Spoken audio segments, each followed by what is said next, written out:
2024 के लोकसभा चुनाव के बाद अब उत्तर प्रदेश की राजनीति में अगर किसी पार्टी का सबसे ज्यादा मनोबल बढ़ा है तो वह है समाजवादी पार्टी। 37 सीट जीतने के बाद समाजवादी पार्टी देश की तीसरी सबसे बड़ी पार्टी के तौर पर उभरी। इतना ही नहीं, अयोध्या की सीट जीतने के बाद समाजवादी पार्टी के कार्यकर्ताओं के अंदर मानो ऊर्जा का काम कर रही है। समाजवादी पार्टी के नेता और राष्ट्रीय प्रवक्ता ने तो यहां तक कह दिया कि अभी तो सिर्फ बीजेपी का गर्दा उड़ाया है, लेकिन आने वाले समय में योगी सरकार को जमी हुई धूल है उसको भी हटाने का काम 2027 को करने जा रहे हैं। उनकी सरकार आने वाली है जो दलित, पिछड़े और अल्पसंख्यक की बात करेगी। सुनिए सपा के राष्ट्रीय प्रवक्ता मयंक शुक्ला ने और क्या कुछ कहा। नमस्कार, आप देख रहे हैं यूपी की बात और यूपी की बात में आज हम बात करेंगे उत्तर प्रदेश की सियासत में। जिस तरह से आपने देखा कि 2024 के लोकसभा चुनाव में समाजवादी पार्टी ने एक बेहतर प्रदर्शन किया और देश के तीसरे नंबर सबसे बड़ी पार्टी के तौर पर निखर कर सामने आई है। अब आगामी 2027 में उत्तर प्रदेश का चुनाव होना है विधानसभा का, उससे पहले अभी बाई इलेक्शन होना है। तो इन तमाम मुद्दे पर बात करेंगे। हमारे साथ मौजूद हैं समाजवादी पार्टी के national spokesperson Mayank Shukla ji, उनसे बातचीत करेंगे। मयंक जी, पहले तो यूपी की बात में आपका बहुत बहुत स्वागत है। बहुत बहुत धन्यवाद। एक सवाल करेंगे कि जिस तरह से हम लोगों ने देखा कि अभी 2024 का लोकसभा का चुनाव हुआ तो उत्तर प्रदेश की भाषा में कहा जाए, यूपी की भाषा में कहा जाए कि गर्दा उड़ा दिया गया है। तो इस पूरी सियासी समीकरण को आप कैसे देख रहे हैं? क्या ये जो इम्पैक्ट 2024 में समाजवादी पार्टी ने दिखाया है ये 2027 तक क्या बरकरार रह पाएगा, इस पूरे माहौल को बनाए रखेंगे? देखिए, यूपी की भाषा में ही मैं आगे की बात भी बता दूं। अभी तो गर्दा उड़ाया है, जो उत्तर प्रदेश में जमी हुई धूल है योगी आदित्यनाथ की सरकार, उसको भी हटाने का काम हम लोग 2027 में करने जा रहे हैं। और ये मान के चलिए कि समाजवादी पार्टी पीडीए फॉर्मूले को लेकर चलेगी माननीय राष्ट्रीय अध्यक्ष जी के नेतृत्व में, और एक प्रचंड बहुमत की सरकार जो जनता के हितों में काम करेगी, आम आदमी के हितों के काम करेगी, पिछड़े, दलित, अल्पसंख्यक, आधी आबादी, पीड़ित अगड़ों की बात करेगी। ऐसी सरकार माननीय राष्ट्रीय अध्यक्ष श्री अखिलेश यादव जी के नेतृत्व में 2027 में उत्तर प्रदेश में समाजवादी पार्टी की सरकार बनेगी और दोबारा खुशहाली आएगी, दोबारा प्रदेश विकास के पथ पे आगे बढ़ेगा। अच्छा, एक सवाल करेंगे कि चूंकि आप लोग लगातार इस मौजूदा सरकार पर हमेशा आरोप लगाते हैं कि उत्तर प्रदेश में जो है अपराध का मुद्दा बढ़ा है, महिलाओं को जो सशक्तिकरण करने की बात की जाती है वो भी विफल साबित हुआ है, लेकिन कई बार देखा जाता है कि उत्तर प्रदेश में अब तो अपराध बहुत तरीके से कम है, जो माफिया है वो जेलों के अंदर है या फिर गायब है। तो फिर बार आप लोग ये आरोप क्यों लगाते हैं कि जो मौजूदा सरकार है वो अपराध पे कंट्रोल नहीं कर पा रही है? देखिए, सबसे महत्वपूर्ण बात यह है कि उत्तर प्रदेश के अंदर माफिया जेल में नहीं है, माफिया भारतीय जनता पार्टी के अंदर है। जो सरकार द्वारा पोषित अपराध हो रहा है उसकी आए दिन दृश्य देखने को मिलते हैं, और सरकार तो मुझे लगता है कि अपराधियों के साथ अब शामिल हो चुकी है अपराध में।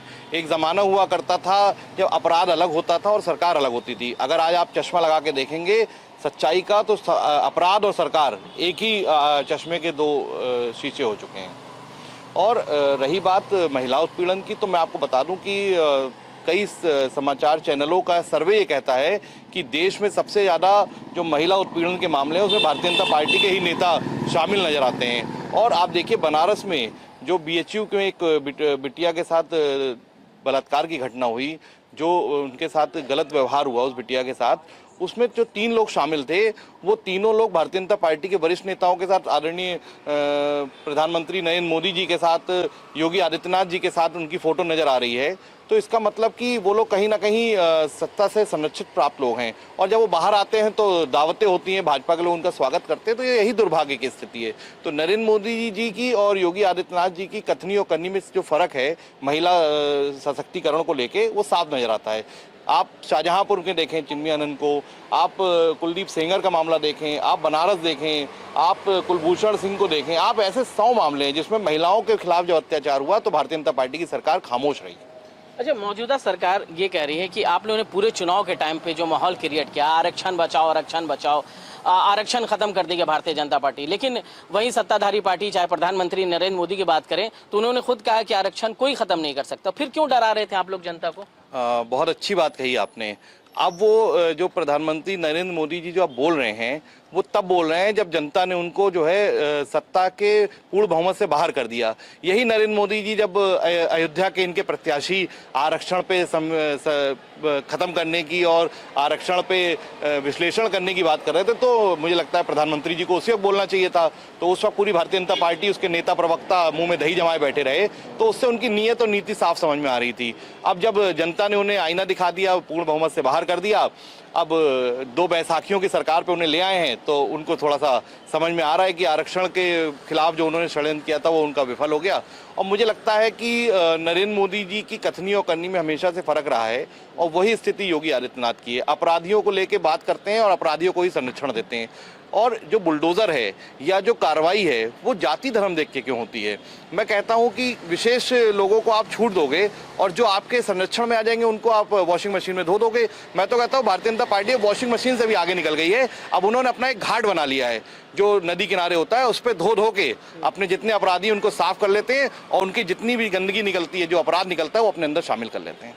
एक सवाल करना चाहेंगे मयंक जी कि अभी उत्तर प्रदेश में जल्द ही बाई इलेक्शन होगा, 10 सीटों पर चुनाव हो रहा है। 5 सीटें तो ऑलरेडी पहले समाजवादी पार्टी के पास हैं।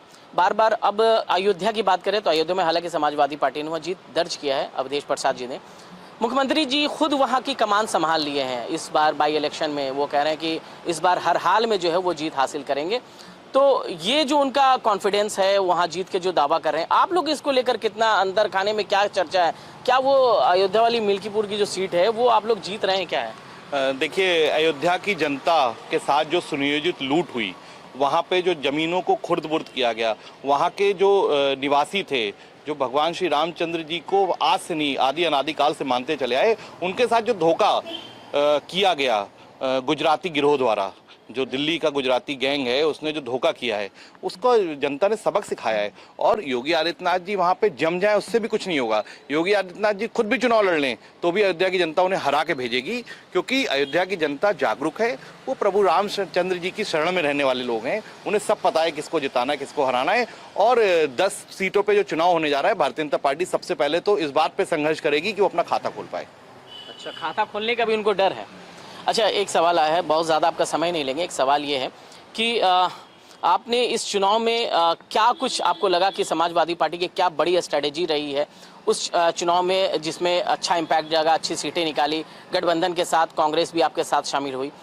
आगामी जब 2027 का हम लोग चुनाव देखेंगे, 2027 में विधानसभा के चुनाव देखेंगे, तो क्या कुछ बड़ी रणनीति होगी? क्योंकि टिकट बंटवारे में भी ये कहा जाता है कि टिकट बंटवारा जो इस बार 2024 के चुनाव में वो काफी अच्छा हुआ, जिसकी बिना पर समाजवादी पार्टी ने चुनाव जीता। हालांकि अखिलेश यादव बार बार इस बात का भी आरोप लगाते हैं कि चुनाव में बेईमानी हुई है, वरना अगर बेईमानी ना होती तो और भी सीट हासिल हो जाती। 50 सीटें की बात उन्होंने कही। नहीं, आप मानिए कि 7 सीटें तो ऐसी हैं जो प्रशासन ने बिल्कुल ही सीधे सीधे 2-3 हजार वोटों का घपला करके जिता दिया भारतीय जनता पार्टी को।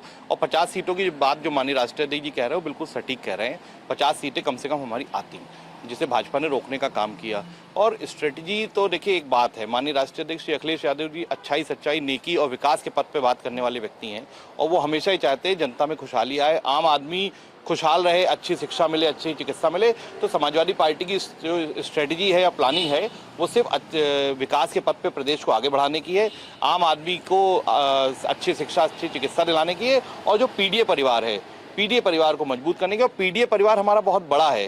जो भारतीय जनता पार्टी के कई लोग आरोप लगाते हैं, वो पीडीए को समझ नहीं पाते हैं। पीडीए बहुत बड़ा परिवार है।